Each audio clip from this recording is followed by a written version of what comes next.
Katina Hunter. Just one piece. Just one piece. Katina Hunter.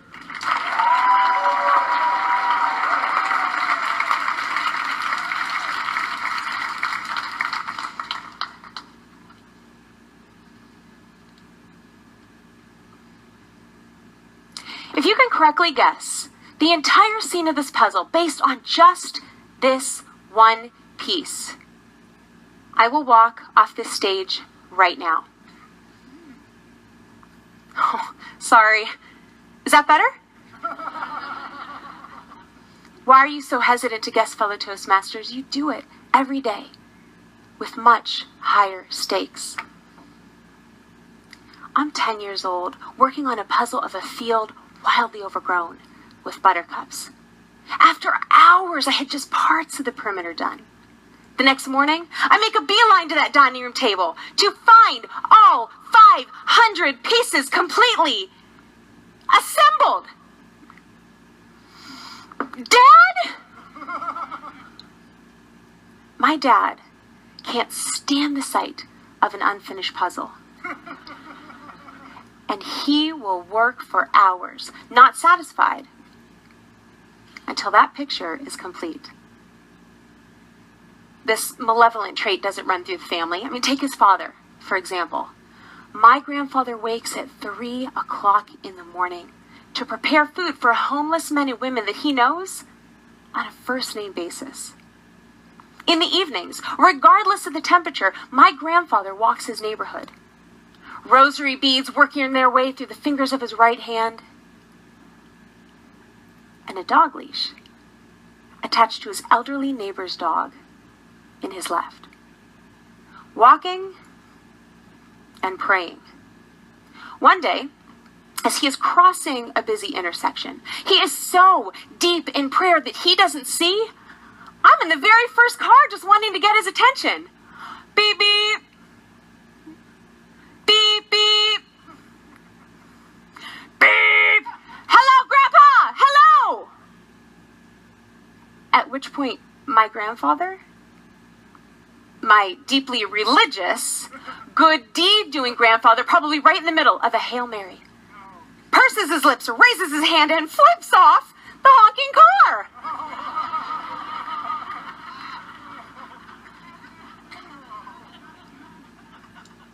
As a spectator to that short scene, you would know that this guy is a jerk. You'd be creating this whole personality in your mind in which that one scene, that one piece would fit.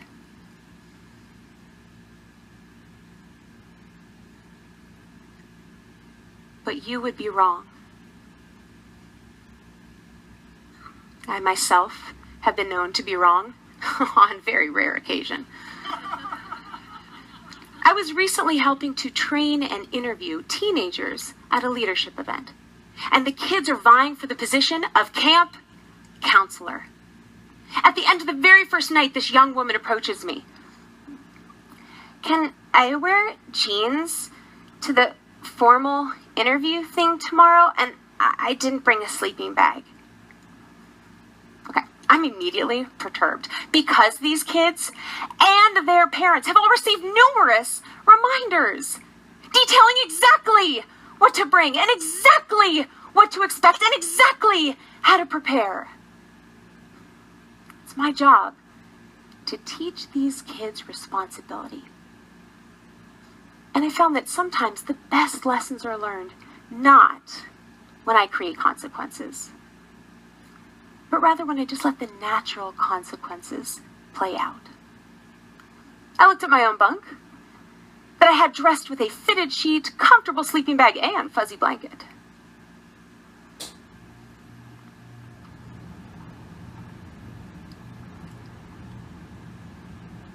And I walked away. You can imagine how painful it was to learn that she didn't forget her sleeping bag or her dress pants. She didn't have any. And her parents didn't remind her because she didn't have any of those either. As I was complaining about her to another chaperone, I learned that this girl was a foster child.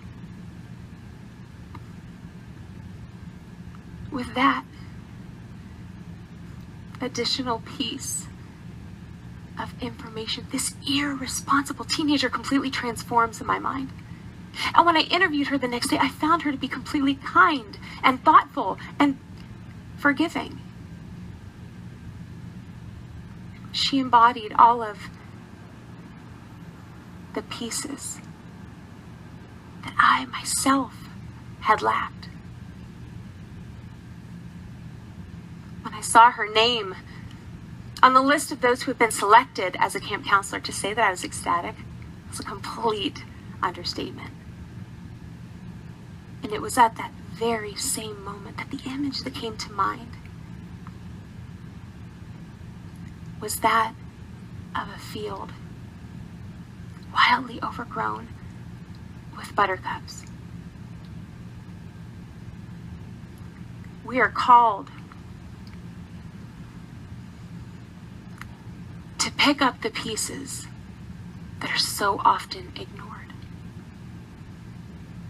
We are called to approach people in the same way that my dad does puzzles, with patience and an insatiable desire to see a more complete picture.